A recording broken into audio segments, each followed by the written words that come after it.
اور سجدہ جو ہے وہ بندے کو اللہ جل جلالہ سے قریب کرنے میں اس سے زیادہ کوئی اور چیز مؤثر نہیں۔ حدیث کے الفاظ ہیں کہ سب سے زیادہ قریب اللہ تعالیٰ سے بندہ اس وقت ہوتا ہے جب وہ سجدے کی حالت میں ہو۔ تو ہمارے حضرت والا یہ فرماتے تھے کہ یہ اس مہینے میں اللہ جل جلالہ نے ہمیں 40 مقامات قرب عام دنوں کے مقابلے میں زیادہ عطا فرمائے۔ لہذا یہ مہینہ اللہ تبارک و تعالی سے قریب ہونے کا مہینہ ہے۔ جتنا سجدہ بندہ زیادہ کرے گا اتنا ہی اللہ تعالیٰ سے قریب ہوگا۔ تو اللہ جل جلالہ اس میں چاہتے ہی ہیں کہ میرے بندے مجھ سے قریب ہو جائیں، قرب حاصل ہو۔ اور قرب حاصل ہونے کا جو سب سے بڑا راستہ ہے وہ ہے تقوی۔ چنانچہ جہاں اللہ جل جلالہ نے روزوں کی فرضیت بیان فرمائی، یا ایھا الذین آمنوا کتب علیکم الصیام کما کتب علی الذین من قبلکم لعلکم تتقون، روزے ہم نے تم پر اس لیے فرض کیے ہیں تاکہ تمہارے اندر تقوی پیدا ہو، اس لیے فرض کیے ہیں۔ گویا سارے رمضان کا، سارے روزوں کا مقصود اصلی اور اصل منزل جس کو حاصل کرنا ہے اس زمانے کے اندر وہ ہے تقوی۔ تقوی کے کیا معنی ہے اور وہ کس طرح حاصل ہوتا ہے، یہی ساری طریقت ہے، یہی سارا سلوک ہے، یہی سارا دین ہے کہ تقوی بندے کو حاصل ہو جائے۔ قرآن کریم بھرا ہوا ہے تقوی کے حکم سے۔ قرآن کریم شروع ہو رہا ہے الف لام میم ذالک الکتاب لا ریب فیہ ھدی للمتقین، یہ ہدایت ہے متقیوں کے لیے۔ اور یا ایھا الذین آمنوا اتقوا اللہ حق تقاتہ ولا تموتن الا وانتم مسلمون، اے ایمان والو تقوی اختیار کرو جیسے اللہ کے تقوی کا حق ہے، اور تمہیں موت ہرگز نہ آئے مگر اس حالت میں کہ تم فرما بردار ہو اللہ تعالیٰ کے۔ یا ایھا الذین آمنوا اتقوا اللہ وابتغوا الیہ الوسیلہ، ایمان والو تقوی اختیار کرو اور اللہ تعالیٰ تک پہنچنے کے لیے قریب راستہ اختیار کرو، قرب پیدا کرنے کا۔ وجاہدوا فی سبیلہ، اس کے لیے تھوڑی محنت کرنی پڑے گی، وہ محنت کرو، لعلکم تفلحون۔ یا ایھا الذین آمنوا اتقوا اللہ وکونوا مع الصادقین، اے ایمان والو تقوی اختیار کرو اور سچے لوگوں کے ساتھی بن جاؤ، سچے لوگوں کی صحبت حاصل کرو۔ اور ہمارے حضرت والا حضرت مفتی محمد حسن صاحب رحمۃ اللہ علیہ، اللہ تعالیٰ ان کے درجات بلند فرمائیں، وہ غالباً حضرت سے ہی نقل کرتے تھے، حضرت تھانوی رحمۃ اللہ علیہ سے، کہ میں تو اس کا ترجمہ یہ کرتا ہوں کہ تقوی اختیار کرو اور سچوں کے ساتھ رہ پڑو، کونوا مع الصادقین، ان کے ساتھ رہ پڑو، یعنی ان کی صحبت میں وقت گزارو۔ غرض قرآن کریم بھرا ہوا ہے تقوی کے حکم سے۔ اب تقوی کے درجات بھی مختلف ہیں جیسا کہ علماء کرام نے بیان فرمائے ہیں، لیکن ایک تقوی وہ ہے جو ہر مسلمان کے ذمے فرض ہے.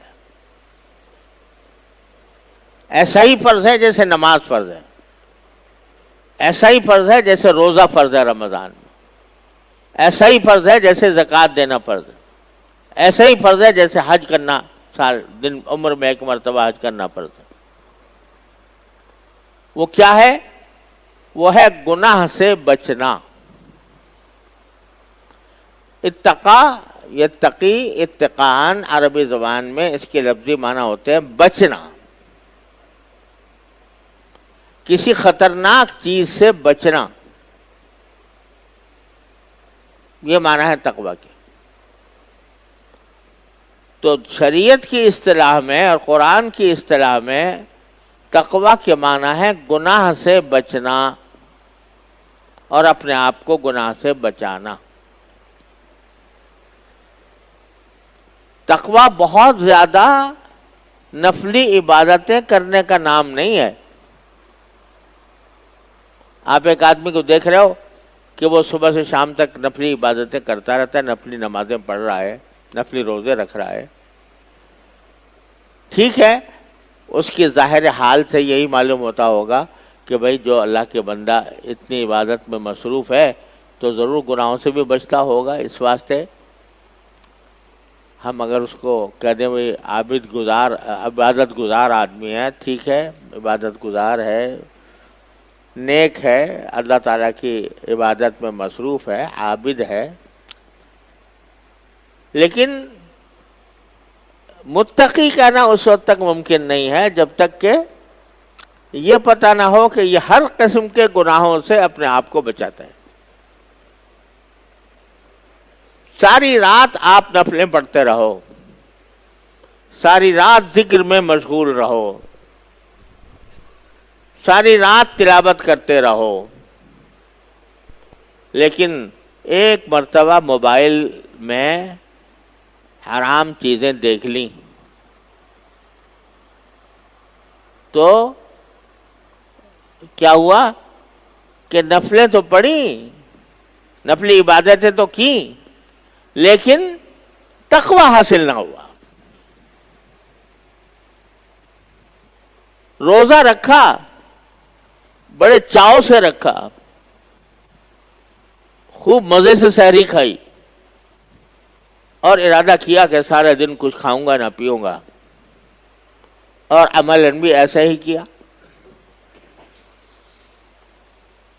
سبھی کچھ کھایا، وہ کھایا کچھ نہیں، پیا کچھ نہیں، دن گزار دیا. لیکن روزہ بہلانے کے لیے اور وقت گزاری کے لیے ماشاءاللہ ایک بہت بہترین آلہ موجود ہے، موبائل کا. تو اس کی برق گردانی شروع کر دی، اور اس کی برق گردانی کرتے ہوئے جو جن چیزوں کو اللہ تبارک و تعالیٰ نے دیکھنے سے منع فرمایا تھا وہ مزے لے لے کر دیکھی. تو روزہ تو ہوا لیکن تقوی نہ ہوا. عبادت ہو گئی لیکن تقوی حاصل نہیں ہوا. تو اب میں اسے ایک عام مثال دے رہا ہوں جو ابتلاء عام ہے، جس میں گھروں کے گھروں میں جس چیز کا فتنہ پھیلا ہوا ہے.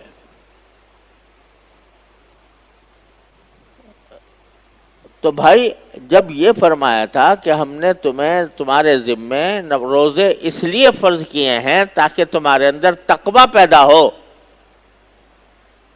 تقوی کیسے پیدا ہو؟ کہ اس کی ٹریننگ ہم اس طرح دے رہے ہیں کہ تمہیں کھانے سے منع کر دیا، پینے سے منع کر دیا، نفسانی خواہشات کی جائز ادائیگی سے منع کر دیا، اور تم نے اس کو قبول بھی کر لیا، کھانا بھی چھوڑ دیا، پینا بھی چھوڑ دیا، جائز طریقے سے اپنی جنسی خواہش پوری کرنی بھی چھوڑ دی، حلال چیزیں چھوڑ دی. میرے کہنے کی وجہ سے، میرے حکم کی تعمیل میں یہ سارے کام تم نے چھوڑ دیے، تو ماشاءاللہ یہ ایک مشق ہو گئی تمہاری کہ اللہ کے حکم کے آگے اپنی ہر خواہش کو قربان کرنے کی ایک مشق ہو گئی۔ لیکن اگر ایک طرف تم نے حلال چیزیں چھوڑ دی میرے کہنے پر، اور جو چیزیں پہلے ہی سے حرام تھیں وہ نہ چھوڑی، رمضان میں بھی جھوٹ بول رہے ہو، رمضان میں بھی غیبت کر رہے ہو، رمضان کے اندر بھی دل آزاری کر رہے ہو کسی کی، رمضان کے اندر بھی حقوق العباد کے خلاف کام کر رہے ہو، رمضان کے اندر بھی غصہ کر رہے ہو ناجائز، رمضان کے اندر بھی لوگوں کو ستا رہے ہو، رمضان کے اندر بھی تمہاری آنکھیں بند نہیں ہیں گناہ سے، رمضان کے اندر بھی تمہاری زبان گناہوں میں لت پت ہے، رمضان کے اندر بھی تمہارے کان ناجائز چیزیں سن رہے ہیں، غیبت سن رہے ہیں، گانے سن رہے ہیں، موسیقی سن رہے ہیں۔ کیسا روزہ ہوا یہ؟ لعلکم تتقون تو حاصل نہ ہوا۔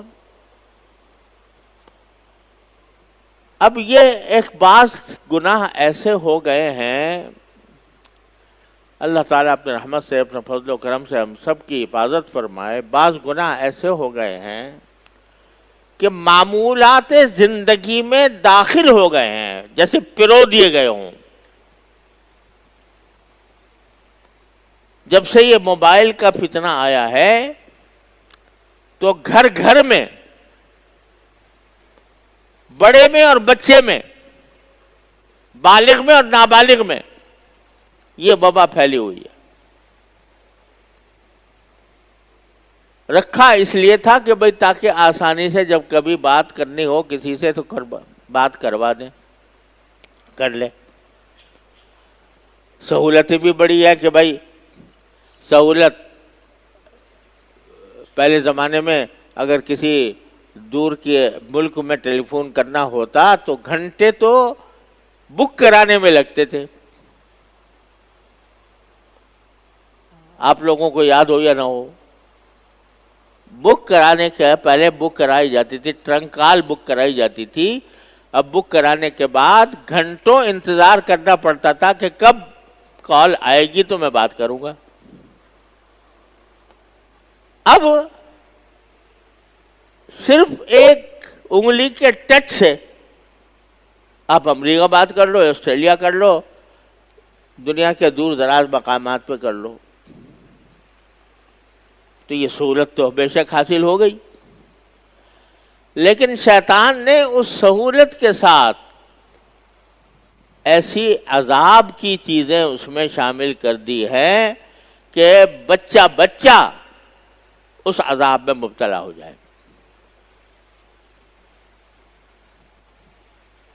اگر کہو، تاکید کرو کہ بھائی اس کو یا تو سادہ سا موبائل استعمال کر لیا کرو بات چیت کرنے کے لیے، یا اگر بہت ہی ضرورت ہو تو اس کو احتیاط کے ساتھ استعمال کرو، احتیاط کے ساتھ کہ کوئی ناجائز اور حرام چیز اس میں نظر نہ آئے۔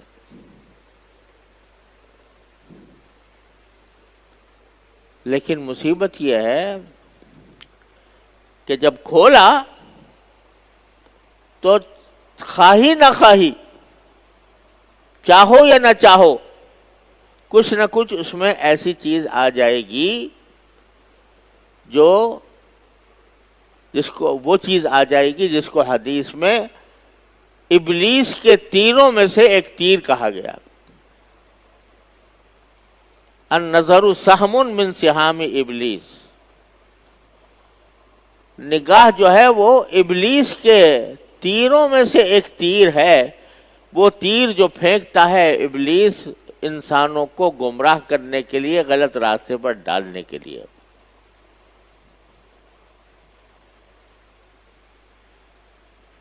قرآن کریم میں شیطان کا جو مقولہ مذکور ہے کہ جب شیطان کو رادہ درگاہ کیا گیا تو اس نے ایک تو یہ کہا تھا کہ میں لأغوینہم اجمعین، میں سارے انسانوں کو گمراہ کروں گا۔ اس کے لیے جملہ جو قرآن کریم نے نقل فرمایا دوسری جگہ وہ یہ میں یہ کروں گا وَلَأُضِلَّنَّهُمْ وَلَأُمَنِّيَنَّهُمْ وَلَآمُرَنَّهُمْ، کہ میں ان کو آرزوئیں دلاؤں گا، خواہشات پیدا کروں گا کہ یہ کام کر لو بڑا مزہ آئے گا، آرزوئیں دلاؤں گا، یہ کام کر لینا بڑا مزہ آئے گا۔ وَلَأُمَنِّيَنَّهُمْ،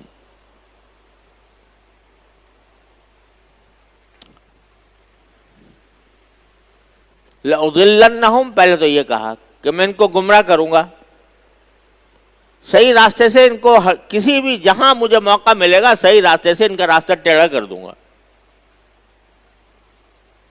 ہاتھ پکڑ کے ٹیڑھے راستے پہ چلنا شروع کر دیں گے،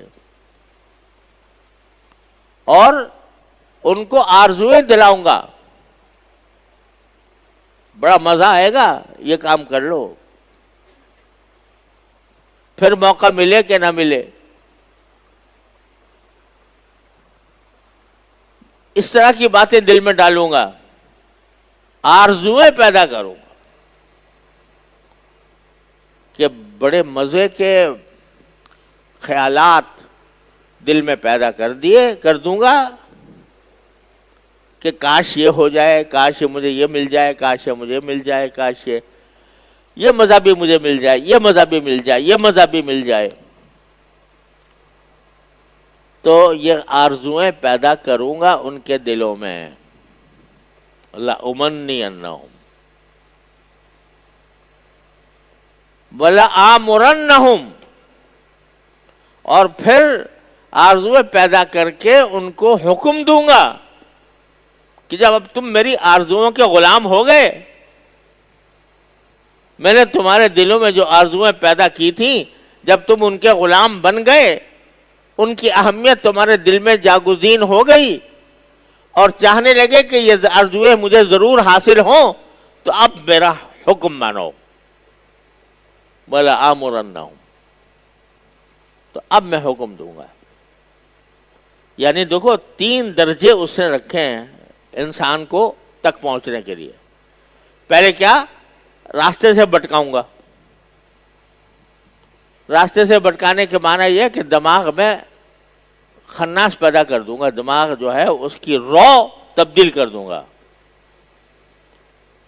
جس دماغ کے اندر پہلے اللہ کا تصور آنا چاہیے تھا، جس میں اللہ کے قرب کا تصور آنا چاہیے تھا، جس میں اللہ تبارک و تعالیٰ کے احکام کا تصور آنا چاہیے تھا، جس میں اللہ تعالیٰ کے احکام پر جنت کے مزوں کا تصور آنا چاہیے تھا، اس کا راستہ بھٹکا دیا۔ ارے یار وہ تو پتہ نہیں کب آئے گی، وہ آئے گی بھی نہیں آئے گی، وہ آخرت، وہ جنت اس وقت تیرے سامنے یہ موجود ہے، راستہ موجود ہے مزے لینے کا۔ لَأُضِلَّنَّهُمْ، پہلے تو راستے بھٹکاؤں گا کہ جو شخص اپنے فکر اور اپنی آرزوؤں کے تحت جب وہ جنت کی طرف جا رہا تھا، اس کو بھٹکا کر میں دوزخ کی طرف لے جاؤں گا۔ لَأُضِلَّنَّهُمْ، اس کو گمراہ کروں گا، راستے سے ہٹا دوں گا۔ جب ایک مرتبہ راستے سے ہٹ گیا،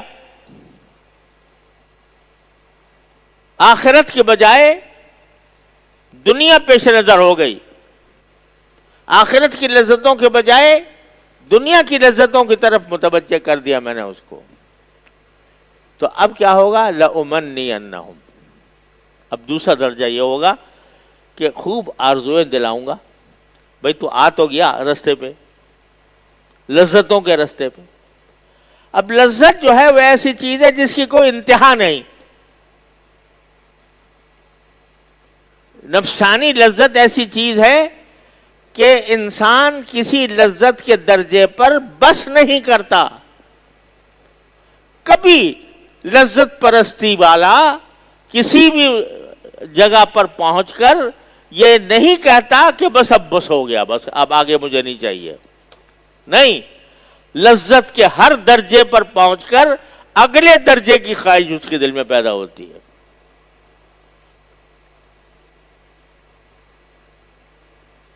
کہ اگر تاریخ پڑھو نا ہمارے موجودہ دور کے جو سماجی اور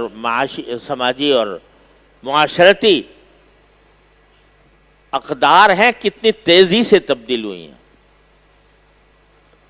کہاں سے کہاں پہنچی ہیں. زنا، کوئی دین، کوئی مذہب، کوئی معاشرہ زنا کو جائز نہیں سمجھتا تھا. انتہائی گھناؤنا جرم تھا، انتہائی گھناؤنا جرم تھا.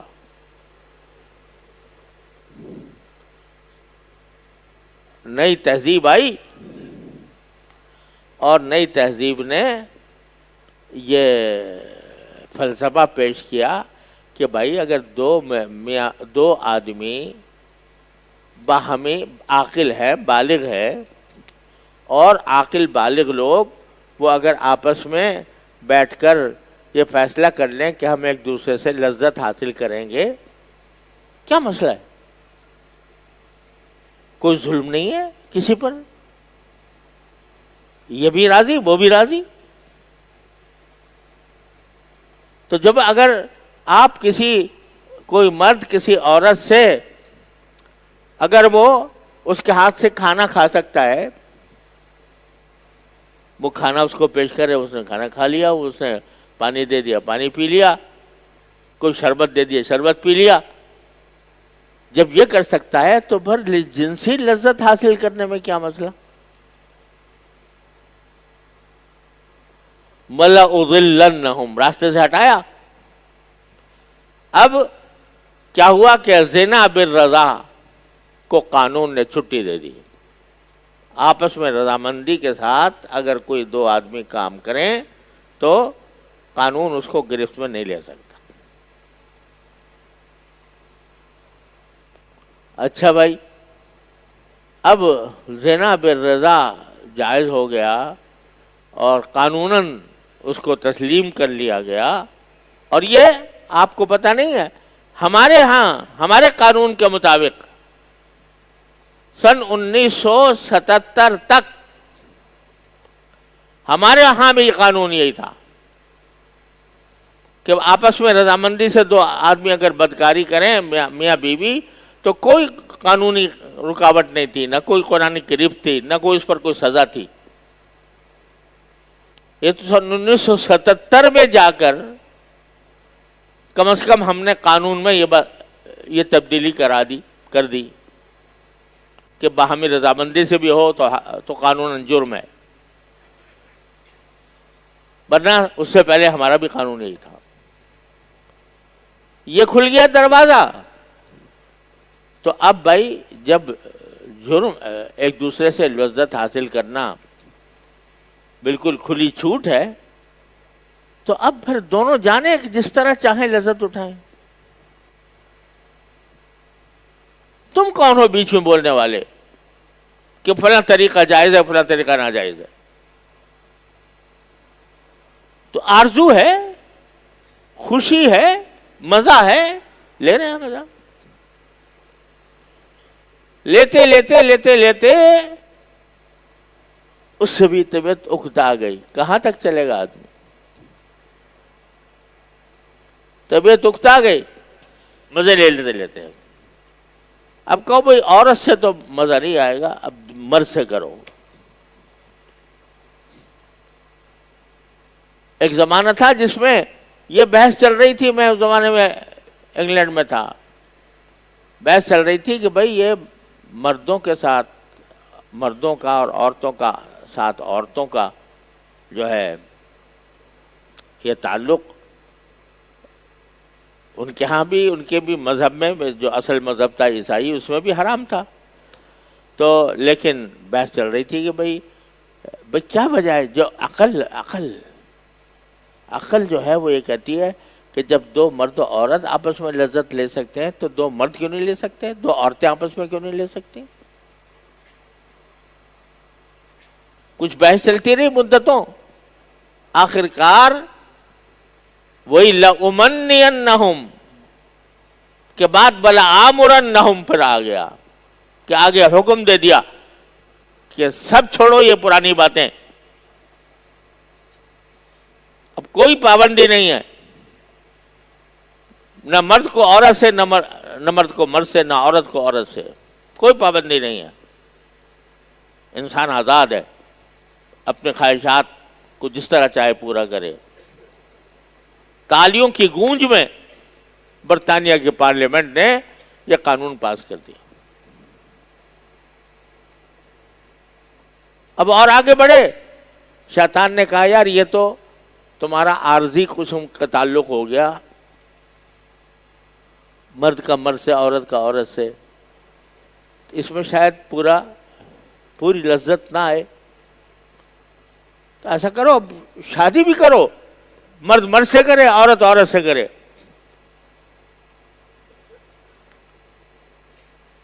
اب یہ ہو گیا, کیا ہوا اس کے بعد کہ اس وقت مغربی دنیا میں اگر کوئی شخص یہ کہے کہ مرد کا مرد سے شادی کرنا, عورت کا عورت سے شادی کرنا یہ بری بات ہے, اس کے خلاف ایک طوفان کھڑا ہو جائے گا. اگر اس کی کوئی تبلیغ کرے وہ جرم ہوگا قانوناً. تعلیمی اداروں کے اندر لازمی ہے کہ بچوں کو یہ تعلیم دی جائے. تو جب ایک مرتبہ خواہشات نفس کا, آرزوؤں کا دروازہ کھلا, لَأُمَنِّيَنَّهُمْ, میں ان کو آرزوئیں دلاؤں گا. جب وہ آرزوئیں دلانے کا دروازہ کھلا تو کسی حد پر جا کر بند نہیں ہوتا, کیونکہ یہ انسان کی خواہشات اور لذتیں یہ اس دنیا کے اندر خاص طور پر کسی حد پر جا کر رکتی نہیں ہیں, کسی حد پر جا کر قناعت نہیں کرتی, کسی حد پر جا کر بس نہیں کرتی, بلکہ حل من مزید, حل من مزید, حل من مزید, اور زیادہ. تو قرآن کہہ رہا ہے کہ شیطان نے یہ کہا کہ لَأُضِلَّنَّهُمْ, میں ان کو گمراہ کروں گا, پہلے راستے سے ہٹاؤں گا. جب راستہ جو ہے وہ آخرت کی طرف جانے والے کے بجائے دنیا کا راستہ اختیار ہو گیا تو ایک بہت بڑا زبردست انقلاب آ گیا ذہن میں, دل میں, خواہشات میں. تو پھر کیا کروں گا؟ لَأُمَنِّيَنَّهُمْ, ان کے اندر آرزویں پیدا کروں گا. ارے قرآن پر ذرا غور کر کے پڑھا کرو, قرآن کریم کے ایک ایک لفظ پر غور کر کے پڑھا کرو. تو بتا رہا ہے کہ اس شیطان کا پہلا حملہ وہ یہ ہوتا ہے کہ انسان کے اندر خواہشات پیدا کر کے اس خواہشات پر جو حدیں قائم ہیں ان حدوں کو توڑ دیتا ہے. لَأُمَنِّيَنَّهُمْ, اور جب وہ آرزویں پیدا ہو گئیں, دل دماغ اسی طرف متوجہ ہو گیا, کہاں سے زیادہ مزہ لوں, کہاں سے زیادہ لے کر لذت حاصل کروں, کہاں سے زیادہ میں اپنے جسم کو آرام دوں, وغیرہ وغیرہ. جب یہی سازشیں دماغ پر چھا گئیں تو اب تسلط مکمل ہو گیا شیطان کا. اب کہتا ہے لَآمُرَنَّهُمْ, اب میں حکم دوں گا. پہلے تو ایسے بہلاوا تھا نا, پہلے بہلاوا تھا, راستے سے ہٹا دیا, دل میں آرزویں پیدا کر دی, بہلاوا تھا. جب بہلاوے میں آ کر تم بالکل میرے قبضے میں آ گئے تو لَآمُرَنَّهُمْ, اب میں تمہیں حکم دوں گا. اور تم چونکہ پہلے ہی سے میرے پیٹے میں آ چکے، جس راستے پر میں نے ڈالنا چاہا اس پر پڑ گئے، جو آرزویں میں نے پیدا کرنی چاہی وہ تمہارے اندر پیدا ہو گئی، اب تمہارا دل و دماغ جو ہے میں نے مسخر کر لیا، اب جو میں حکم دوں گا وہ مانو گے تم۔ یہ شیطان کی پوری پالیسی بیان فرما دی اللہ تعالیٰ نے قرآن کریم میں۔ تو اب تقویٰ کا راستہ کیا ہے؟ تقویٰ کا راستہ یہ ہے کہ پہلے تو اس نے جو غلط راستے پر ڈالا اس راستے سے سیدھے راستے پہ آؤ۔ سیدھا راستہ کیا ہے؟ کہ یہ دنیا کی زندگی ہے، اس کے مزے بھی فانی ہیں، نامکمل ہیں، کسی حد پر قرار نہیں، کسی کے لیے یقینی نہیں، فانی ہیں، ختم ہونے والے ہیں، اور اصل مزے تو آخرت کے ہیں۔ اصل مزے تو آخرت کے ہیں، وہ فانی بھی نہیں، ہمیشہ رہنے والے ہیں، اور مکمل بھی ہیں، ان میں کوئی نقص بھی نہیں۔ پہلے تو راستہ سیدھا کرو کہ منزل مقصود وہ نہیں ہے، یہ ہے۔ دنیا میں تم آئے ہو ہمیشہ رہنے کے لیے نہیں آئے، کسی بھی وقت کسی بھی حالت میں تم دنیا سے جا سکتے ہو، لہذا اس سے دل نہ لگاؤ۔ جو ضرورت کا کام ہے وہ ضرور کرو دنیا میں رہتے ہوئے۔ ضرورت تمہیں کھانے کی بھی ہے، پینے کی بھی ہے، پیسوں کی بھی ہے، بیوی بچوں کی بھی ہے، یہ ضرورتیں بے شک پوری کرتے رہو، لیکن اس کو اپنی منزل مقصود نہ بناؤ۔ منزل مقصود کس کو بناؤ؟ آخرت کو۔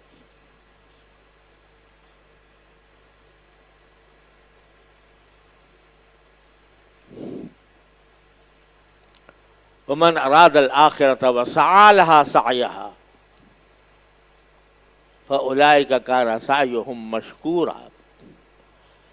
جس کا نصب العین آخرت ہو، من اراد الآخرہ، محض دنیا کے مزے مقصود نہ ہوں، یہ سمجھے کہ یہ تو ایک میرے راستے کی ایک منزل ہے۔ مقصود، منزل مقصود جو ہے وہ آخرت ہے۔ من اراد الآخرہ وسعى لها سعيها، اور پھر وہی کام کرے جو وہاں پر جانے کے لیے کرنا ہے۔ فَأُولَئِكَ كَانَ سَعْيُهُمْ مَشْكُورًا۔ تو پہلا راستہ تو گمراہی کی جو ڈالا تھا شیطان نے کہ یہ دنیا ہے، مزے اڑاڑو، بابر بعیش کوش کہ عالم دوبارہ نیز۔ وہ کسی بابر جو بادشاہ تھا اس کو کسی شاعر نے یہ کہا تھا کہ بابر بعیش کوش کہ عالم دوبارہ نیز۔ اے بابر، اے بادشاہ، جو تجھے عیش و آرام مل رہا ہے اسی کے اندر لگا رہ، اس کو زیادہ سے زیادہ عیش حاصل کرنے کی کوشش کرتا رہے، کیونکہ زندگی دوبارہ نہیں آنی، جو آ گئی سو آ گئی۔ تو یہ تھا وَلَأُضِلَّنَّهُمْ، راستے سے بھٹکا دیا، کہہ دیا تیری منزل بس یہی دنیا ہے۔ انما هذه الحیاۃ الدنیا نموت ونحیا وما یہلکنا الا الدہر، والعیاذ باللہ۔ تو اس طرف لگا دیا تھا۔ پہلی سیڑھی یا پہلا قدم اس شیطان کی پیدا کی ہوئی گمراہی سے نکلنے کا پہلا قدم یہ ہے کہ آدمی یہ سمجھ لے کہ یہ میری منزل نہیں ہے، یہ ایک رہ گزر ہے، منزل کچھ اور ہے۔ منزل کب آئے گی؟ منزل آخرت والی ہے۔ والآخرۃ خیر وابقیٰ۔ سب سے پہلی سوچ تو یہ ہونی چاہیے۔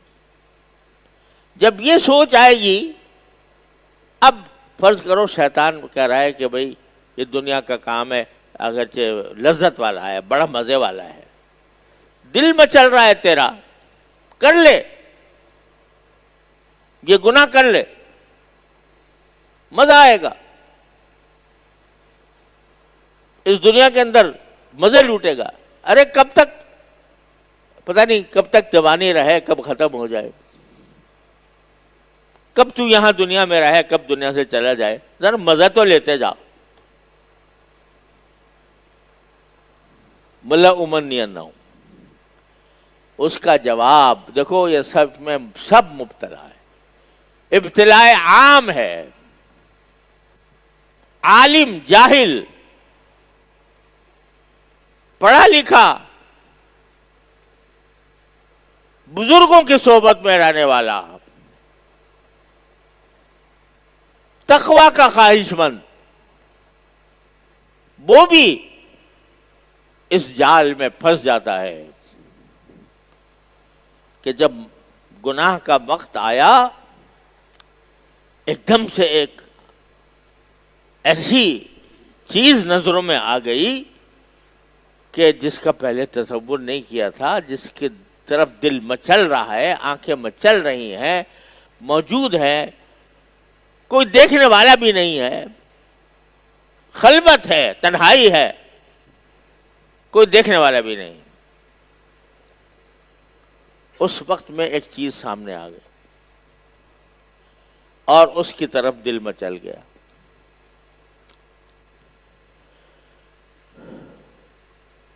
تو اس سے کس طرح بچے آدمی؟ پہلی بات میں عرض کرتا ہوں، اس سے بچنے کا پہلا قدم یہ ہے، یہ سب سے پہلے تو یہ سوچ لے کہ اگر اس وقت میرا باپ، میرا استاذ، میرا بیٹا، میری اولاد، یا وہ لوگ جو مجھے مقدس سمجھتے ہیں، نیک سمجھتے ہیں، وہ اس وقت آ جائیں تو میں کیا کروں گا؟ جاری رکھوں گا، مزہ لینا جاری رکھوں گا؟ اگر نہیں، فوراً بند کر دوں گا۔ تو جو ہر وقت دیکھ رہا ہے، پھر یہ تو آ کر تمہیں کیا کریں گے؟ ملامت کریں گے، برا بلا کہیں گے، آ کے کہیں گے کہ تو کیا حرکت کر رہا ہے، یہ تو اتنا ہی کہیں گے نا، کوئی تجھے آگ میں تو نہیں ڈال دیں گے، لیکن وہ دیکھ رہا ہے جو تجھے آگ میں ڈالنے والا ہے۔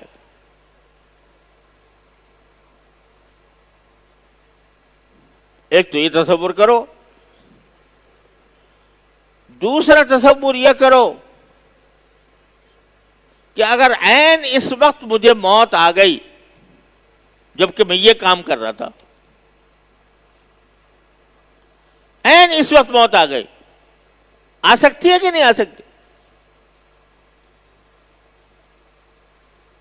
ابھی مجھے انتہائی جانگوداز سانحے کی اطلاع ملی، ہمارے دوست ہیں قاری محمد عثمان صاحب، اللہ تعالیٰ ان کو خوش رکھے، عافیت سے رکھے، جمعیت علماء اسلام کے ناظم بھی ہیں یہاں کے، قاری محمد عثمان صاحب،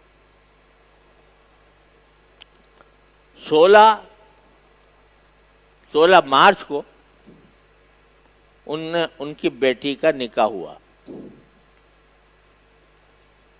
تشریف لائے تھے میرے پاس نکاح پڑھانے کے لیے۔ تو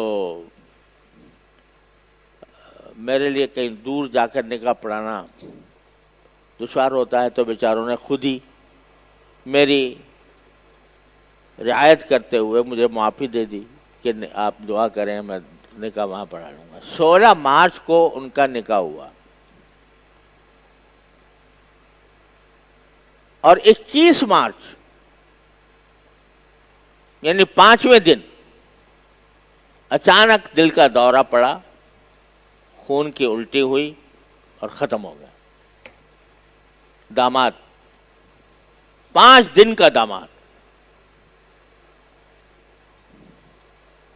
نوجوان، کم عمر، تازہ تازہ نکاح کیا ہوا، اور 5 دن میں اللہ کے حوالے ہو، اللہ کے رسول. تو کون کس پر بھروسہ کرے کہ میں کب تک زندہ رہوں گا؟ تو ذرا یہ تصور کر لیا جائے ایسے موقع پر جب شیطان گناہ کا داعیہ پیدا کر رہا ہے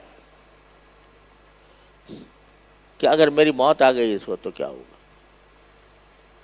یہ بھی بعض لوگوں کے دماغ میں خیال رہتا ہے کہ رمضان میں شیطان کو تو قید کر دیا جاتا ہے، قرآن شریف میں ہے، وہ احادیث میں ہے کہ شیطان قید کر دیے جاتے ہیں.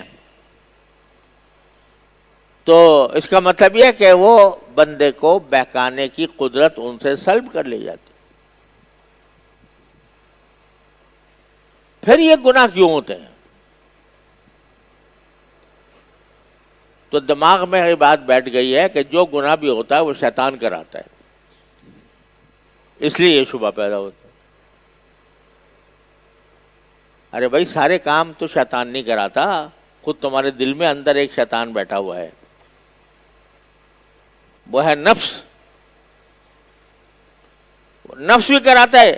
تو یہ جو جتنے میں گناہ بتا رہا ہوں نا، یہ سب نفس کرا رہا ہے. کسی نے خوب کہا تھا کہ فعل بد تو خود کرے، لعنت کریں شیطان پر. یعنی ہر برا کام وہ خود اپنی خواہش سے کر رہے ہیں، اپنی لذت لینے کے لیے کر رہے ہیں، اور ڈال دیا سر شیطان کے، اس میں شیطان نے کرا دیا. یہ فعل بد تو خود کرے، لعنت کرے شیطان پر. تو شیطان تو اس وقت جو ہے معطل ہے، وہ اللہ تعالیٰ نے اس کو معطل کر رکھا ہے. لیکن دل کے اندر جو شیطان بیٹھا ہے، نفس، وہ کرتا ہے یہ سب چیزوں پر آمادہ.